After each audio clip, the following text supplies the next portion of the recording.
Hello, dear children. How are you all? Fine? Okay. Today we are going to revise direct indirect speech. આપણે બાળકો ગયા લેક્ચરની અંદર paper solve કર્યા હતા અને પેપર આપણે લગભગ 4 સોલ્વ કરી લીધા છે. 80 માર્કનું પેપર 2 સોલ્વ કર્યા છે અને 50 માર્કનું માત્ર રિવિઝન કર્યું છે. તો તે પ્રમાણે તમારે ધ્યાનમાં રાખવાનું રહેશે કે એન્યુઅલ પરીક્ષા માટે આપણને 80 માર્કનું જ પેપર પૂછાશે. જે 50 માર્કનું પેપર છે એ માત્ર ચેપ્ટરનું રિવિઝન કરાવવા માટે હશું, એ ધ્યાનમાં રાખવું. હવે 9th 10th 11th અને 12th ચારે 4 સ્ટાન્ડર્ડમાં જે ખૂબ જ જરૂરી છે અને એ છે reported speech. We can also call it direct indirect speech. See, we have many passages like 1 to 8, 9 to 15 on the second page and 16 to 20 on the third page. So, please take a pen and notebook in your hand.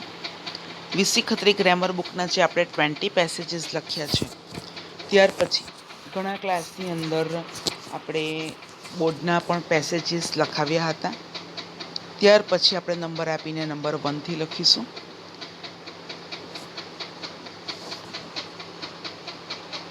Nirali અને આકાશનું જે અહીંયા passage આપેલો છે તમારી સમક્ષ, એ તમારે બેઠો questions માત્ર લખી લેવાનો રહેશે. ક્વેશ્ચન્સ લખ્યા પછી એનામાં આન્સર અહીંયા આપેલો છે, એના પર તમારે અત્યારે નજર કરવાની નથી, એને હાઇડ કરી દો. નાવ સ્ટેપ બાય સ્ટેપ જોઈએ તો પહેલો સ્ટેપ એ છે કે read the hall passage very carefully. પહેલાં આખો પેસેજ આપણે બરાબર વાંચી જઈએ. ત્યાર પછી સ્પીકર અને લિસનર્સ નેમ શોધી કાઢવાના છે. તો કે ફર્સ્ટ લાઇનનો સ્પીકર નિરાલી છે અને આકાશ એ લિસનર છે. એ રીતે સેકન્ડ લાઇનનો સ્પીકર આકાશ છે, લિસનર નિરાલી છે. થર્ડ લાઇનનો સ્પીકર નિરાલી છે, આકાશ લિસનર છે. અને લાસ્ટ ફોર્થ લાઇનનો સ્પીકર આકાશ છે, નિરાલી લિસનર છે. આ રીતે આપણે સ્પીકર અને લિસનર શોધ્યા પછી આપણે ટાઈપ શોધી કાઢવાનો છે.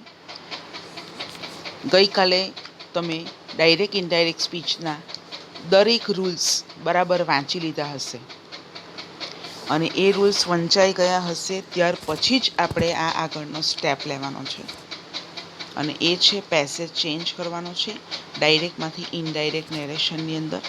જો આપણે રૂલ્સ વાંચ્યા નહીં હશે, પ્રકારો 6 પ્રકારો ન જોયા હોય તો એ ફરી જોઈ લેવા વિનંતી છે. Otherwise, you can't understand any point in your mind. So please learn the rules, read the rules and memorize the rules one time again. Now see, step number 3. Identify the types of the sentences. આપણે સેન્ટેન્સનો type ઓળખી કાઢીએ. તો what are you doing નાવ? તો આ પ્રકાર કયો છે? તો કે પ્રશ્નાર્થનો પ્રકાર છે, એટલે કે ઇન્ટ્રોગેટિવ કહી શકીએ.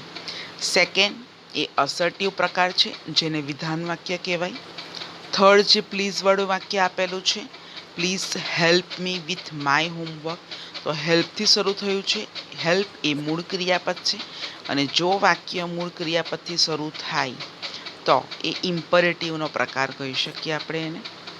આકાશ ઇઝ શ્યોરલી આઈ વિલ, તો આ પણ અસર્ટિવ સેન્ટેન્સ છે. એટલે આપણી પાસે આ પ્રકારે આઈડેન્ટિફાઈ કર્યા પછી એના રૂલ્સ એકવાર યાદ કરી લઈએ. તો વિધાન વાક્યો એટલે કે સાદા વાક્યો. સાદા વાક્યોમાં બોલનાર અને સાંભળનારની વચ્ચે આપણે ટોલ્ડ લખીશું અને સાંભળનારના નામ પછી સંયોજક તરીકે ધેટ લખાય. એ જ રીતે પ્રશ્નાર્થ વાક્યોની ચર્ચા કરીએ તો પ્રશ્નાર્થ વાક્યની અંદર 2 પ્રકાર પડે છે. એક WH પ્રકાર અને બીજો નોન WH પ્રકાર. તો WH પ્રકારથી જ્યારે પ્રશ્ન પૂછાય, WH અથવા હાવથી જ્યારે કોઈ પણ પ્રશ્ન પૂછાય ત્યારે એ શબ્દ પોતે જ સંયોજકનું કામ કરે છે, એટલા માટે એને આપણે સંયોજક તરીકે લઈશું. અને રિપોર્ટિંગ વર્બ તરીકે પ્રશ્નાર્થ વાક્યમાં પ્રશ્ન હોવાને લીધે બોલનાર સાંભળનારની વચ્ચે આસ લખાશે. એ જ રીતે નોન WH કે જે પ્રશ્નની શરૂઆત WH અથવા હાવ શબ્દોથી થઈ નથી. WH અથવા હાવ શબ્દો સિવાયના શબ્દો do, does, did, have, has, had, am, is, are, was, were, shall, should, will, would, can, could, may, might, must થી થઈ છે. ત્યારે માની લેવાનું કે આ નોન WH ક્વેશ્ચન્સ છે અને એના માટે બોલનાર સાંભળનારની વચ્ચે સેમ આસ્ક જ લખાશે, પણ કન્જક્શનમાં ચેન્જ છે અને એ છે ઇફ. ત્યાર પછી આપણે નેક્સ્ટ ટાઈપની વાત કરીએ તો એ એક્સક્લેમેટરી સેન્ટેન્સીસ છે. તો એક્સક્લેમેટરી સેન્ટેન્સીસ એટલે કે ઉદ્ગાર વાક્યો, જેમાં બોલનાર સાંભળનારની વચ્ચે એક્સક્લેમ ટુ લખાશે અને એક્સક્લેમ ટુની વચ્ચે વિથ લખીને ભાવવાચક વિશેષણો પણ લખવાના રહેશે અને સાંભળનારના નામ પછી સંયોજક તરીકે ધેટ આવશે. ત્યાર પછી મૂળ ક્રિયાપદથી કોઈ પણ વાક્ય શરૂ થતું હોય અને મૂળ ક્રિયાપદથી કોઈ પણ વાક્ય શરૂ થતું હોય એટલે કે હેલ્પ હોય, ત્યારે બોલનાર અને સાંભળનારની વચ્ચે 6 શબ્દમાંથી કોઈ પણ એક શબ્દ લખવો જે યોગ્ય લાગે એ, જે બંધબેસતો હોય એ. ફોર એક્ઝામ્પલ, બોલનાર અને સાંભળનારની વચ્ચે રિપોર્ટિંગ વર્બ તરીકે commanded, ordered, suggested, requested, advice અને ઇન્સ્ટ્રક્ટેડ આટલા 6 શબ્દમાંથી એક શબ્દ મુખ્યત્વે લખવો અને સાંભળનારના નામ પછી TO2 2+ બેઝ વર્બ લખવું જો મૂળ ક્રિયાપદથી વાક્ય શરૂ થાય છે તો. મૂળ ક્રિયાપદ જેવું જ એક નકારાત્મક વાક્ય ડોન્ટથી વાક્ય શરૂ થતું હોય તો એ પણ ઇમ્પરેટિવ છે, ડોન્ટ. બરાબર. 9 જીવનના બાળકો ખાસ ધ્યાનથી સાંભળો, કારણ કે તમારા ક્લાસની અંદર જ્યારે આપણે ઓફલાઈન ભણતા હતા ત્યારે ડોન્ટના વાક્યો બાકી રહી ગયા હતા.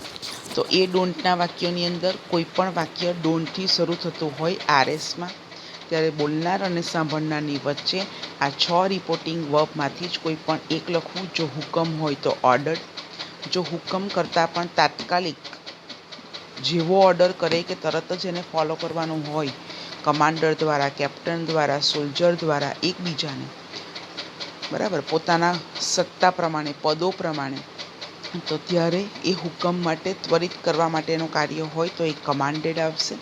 હુકમ હોય ત્યારે ઓર્ડર્ડ આવશે. વાક્યમાં પ્લીઝ હોય, વિનંતી હોય ત્યારે રિક્વેસ્ટેડ આવશે. એના સિવાય સૂચન હોય ત્યારે સજેસ્ટેડ આવશે. સૂચનાઓ હોય ત્યારે ઇન્સ્ટ્રક્ટેડ આવશે. સલાહ હોય ત્યારે એડવાઇસ આવશે. આ રીતે આપણે રિપોર્ટિંગ વર્બ તરીકે બોલનાર સાંભળનારની વચ્ચે લખશું. ત્યારબાદ સાંભળનારના નામ પછી જો વાક્ય ડાયરેક્ટ સ્પીચમાં ડોન્ટથી શરૂ થયું છે, ડોન્ટ હેલ્પ, તો નોટ ટુ હેલ્પ આવશે. ટુ તો આપણે સંયોજક તરીકે લગાવતા જ હતા, પણ ડોન્ટની જગ્યાએ નોટ માત્ર રહેવા દેવાનું રહેશે, એટલે not to plus base verb. Don't speak હોય તો not to speak. Don't lie હોય તો not to lie. Don't go હોય તો not to go. Don't help હોય તો નોટ ટુ હેલ્પ. આ રીતે બાળકો તમારે જવાબો લખવાના રહેશે. બાકીના બધા જ ક્લાસમાં ડોન્ટવાળા વાક્યો થઈ ગયા હતા. આ એક વસ્તુની ખાસ નોંધ લેશો. કંઈ પણ સમજ નહીં પડે તો તમારી પાસે એપ્લિકેશનમાં ક્વેરી બોક્સ છે, ત્યાં તમે સેન્ડ કરી શકો છો. આપણે એક એક બબ્બે પેરેગ્રાફ દરરોજ કરવા જોઈએ, તો એની શરૂઆત આપણે કરી દઈએ. ત્યારબાદ ઓપ્ટેટિવ પ્રકાર છે. તો ઓપ્ટેટિવ પ્રકારની અંદર કોઈ પણ કન્જક્શન આવશે નહીં અને બોલનાર સાંભળનારની વચ્ચે વિશ આવશે, કારણ કે આ પ્રકારનું નામ શુભેચ્છા દર્શક છે એટલા માટે. તો આટલા પ્રકારોની માહિતી 9th સ્ટાન્ડર્ડ માટે ખૂબ જ મહત્ત્વની છે. પ્રપોઝલ સેન્ટેન્સીસ એ આપણે 10th સ્ટાન્ડર્ડમાં ડીપમાં જોઈશું. નિરાલી પૂછે છે, પહેલો વાક્ય પ્રશ્નાર્થ છે, એટલે પ્રશ્નાર્થ છે એટલે ધ્યાન રાખવાનું કે નિરાલી અને આકાશ બોલનાર સાંભળનારનું નામ આવશે અને વચ્ચે રિપોર્ટિંગ વર્બ તરીકે આસ લખશું. વોટથી પ્રશ્ન પૂછાયો છે એટલે એ WH પ્રકાર છે, એટલે સંયોજક તરીકે સાંભળનારના નામ પછી WH શબ્દ આવશે. ક્વેશ્ચન માર્ક, પંક્ચ્યુએશન માર્ક્સ બધા રિમૂવ થશે. તો આપણે વાક્યનો જવાબ બનાવી દઈએ. તો નિરાલી આસ આકાશ. આકાશ સાંભળનારનું નામ છે સંયોજક તરીકે. ત્યાર પછી આપણે લખશું વોટ. આ પ્રશ્નાર્થ વાક્યને પહેલાં તો વિધાન વાક્યમાં તમારે ફેરવી દેવાનું રહેશે. વોટ એટલે શું, એ અહીંયા નથી લેવાનું. વોટ શબ્દને એક સંયોજક તરીકે આપણે સાંભળનારના નામ પછી લઈ લઈશું વોટ. ત્યારબાદ આપણે આર ટુ બીનું રૂપને આપણે કર્તા પછી લઈ જઈએ. કર્તા આપણી પાસે યુ છે. યુ એટલે કે એને પ્રોનાઉન ચેન્જ કરવાનું છે. જ્યારે આરએસમાં યુ આપેલું છે, યુ એટલે સાંભળનાર પ્રમાણે ફેરફાર કરવાના. સાંભળનાર આકાશ છે, આકાશ એક વચન નામ છે પ્લસ છોકરાનું નામ છે, એટલે છોકરા માટે જો કર્તા તરીકે વપરાય તો તે હી વપરાશે. એટલે વોટ હી. હવે જે આગળ ક્વેશ્ચનમાં આર આપેલો છે, તો તમે ટેન્સીસના રૂલ્સ અત્યારે જ વાંચ્યા છે. ગઈકાલે તમને જે પીડીએફ આપી હતી એમાં લખ્યું હતું કે ડાયરેક્ટ ઇનડાયરેક્ટ સ્પીચના બધા જ નિયમો તમારે વાંચવાના રહેશે. તો તમે એમિઝારનું વોઝ વર થાય એ નિયમ તમને ખબર હશે. એ રિગાર્ડિંગ જોઈએ તો હી સાથે વોઝ આવશે કે વર આવશે એ વિચારીને આપણે લખી લઈશું વોટ હી વોઝ. ડુઈંગનું ડુઈંગ જ રહેશે. આઈએનજી વાળું ક્રિયાપદ બદલવાનું નથી, ડુઈંગ. અને નાવ એ નજીકતા સૂચક શબ્દ કહેવાય, નિયરેસ્ટ વર્ડ્સ કહેવાય. એટલે આપણે એને ધ્યાન કરી દઈશું. એટલે પહેલા વાક્યનો જવાબ બનશે નિરાલી આસ Akash what he was doing then. હવે ઓબ્વિયસલી પ્રશ્નાર્થ છે તો નીચેનું વાક્ય જે વિધાન વાક્યમાં છે એ રિપ્લાઇડ જ આવશે, જવાબ જ આવશે. તો આ રીતે જવાબ આપણે બનાવશું. હવે નિરાલી અને આકાશ જેન્ડર અલગ અલગ હોવાથી આપણે હી અને શી, હિમ અને હર જેવા શબ્દોનો નાઉન અને પ્રોનાઉનનો અને રિલેટિવ પ્રોનાઉનનો ઉપયોગ કરી શકીએ. હી રિપ્લાઇડ હર ધેટ. વાક્ય વિધાન છે એટલે ધેટ સંયોજક આવશે. આઈ એમ એટલે હું, હું એટલે બોલનાર, બોલનાર આકાશ, આકાશ છોકરો એટલે હી. એમિઝારનું ચેન્જ વોઝ વર થાય, હી સાથે વોઝ આવશે. ડુઈંગનું ડુઈંગ જ રહેશે. માય એક્સરસાઇઝીસ એટલે મારી એક્સરસાઇઝ, મારી એક્સરસાઇઝ એટલે બોલનારની, બોલનાર આકાશ, આકાશની એક્સરસાઇઝ. એટલે આપણે જ્યારે ઇનડાયરેક્ટ કરીએ ત્યારે તેની એક્સરસાઇઝ એવો જવાબ આવશે. એટલે હીઝ એક્સરસાઇઝ આવશે. તો આ રીતે આખા વાક્યનો જવાબ આ રીતે બનશે Akash replied Nirali that he was doing his exercises. ત્યાર પછીનું આપણે વાક્ય જોઈએ તો પ્લીઝથી શરૂ થાય છે ખરું, પણ પ્લીઝ પછીનો પહેલો શબ્દ હેલ્પ આપેલો છે. એટલે હેલ્પ એ ક્રિયાપદનું મૂળ રૂપ છે જે તમને પેમ્પલેટ આપ્યું છે, જે તમે વર્ગખંડમાં ખૂબ જ ઉત્સાહ સાથે બોલતા હતા. તો એ ક્રિયાપદ ફરીથી ઘરે રોજ એક પેજ વાંચી જાઓ એવી તમને રિક્વેસ્ટ છે. તો હેલ્પ પરથી આપણને ખબર પડે કે બેઝ વર્બ છે. જ્યારે કોઈ પણ વાક્ય મૂળ ક્રિયાપદથી શરૂ થતું હોય ત્યારે આ વાક્યના પ્રકારને આજ્ઞાર્થ વાક્ય ગણીશું. એ આપણે શીખી ગયા છે અને ઘણા બધા એક્ઝામ્પલ્સ પણ આપણે લખ્યા હતા. અહીંયા વાક્યમાં પ્લીઝ આપેલું છે એટલે બોલનાર સાંભળનારની વચ્ચે રિક્વેસ્ટેડ લખીશું. તો જવાબ આ રીતે આવશે શી રિક્વેસ્ટેડ હિમ. હવે હિમ આપી દીધું છે, ત્યાર પછી સંયોજક તરીકે to plus base verb TO2. Base verb help છે.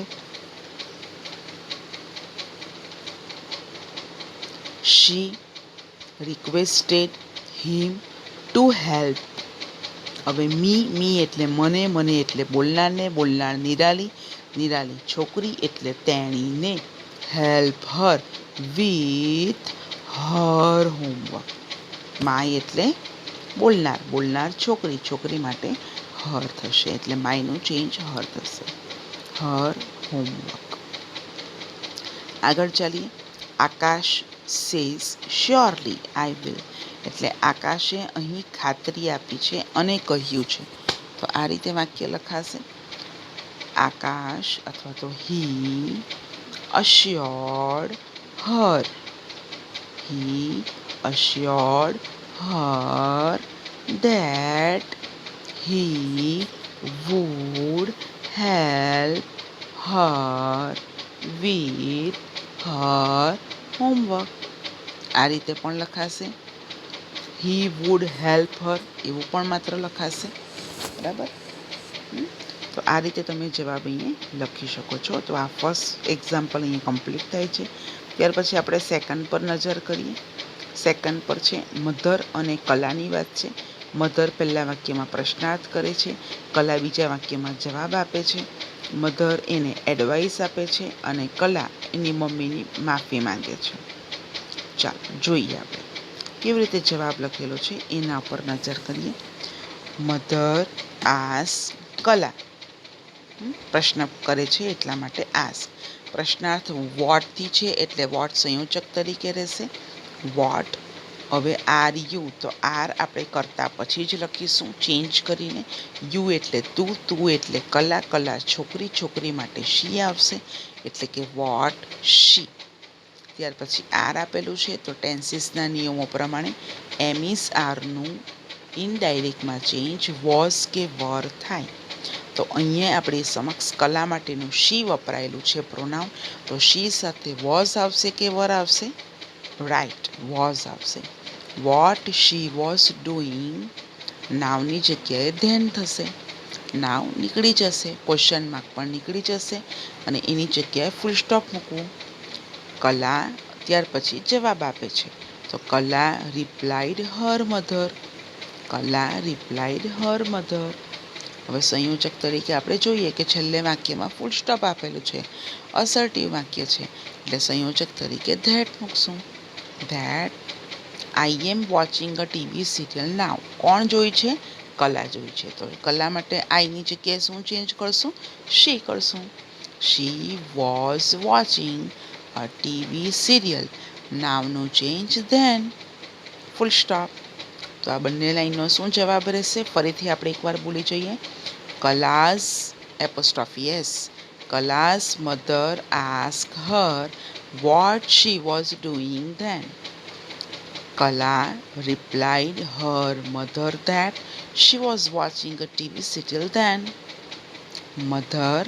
her mother asked her, અથવા તો અહીંયા ડોન્ટથી છે એટલે એને કહે છે, સોંપે છે, તો એના માટે આસ્ક વાપરી શકીએ પણ મોટે ભાગે આપણે એને સલાહ આપેલી છે એટલે હર મધર એડવાઇઝડ હર.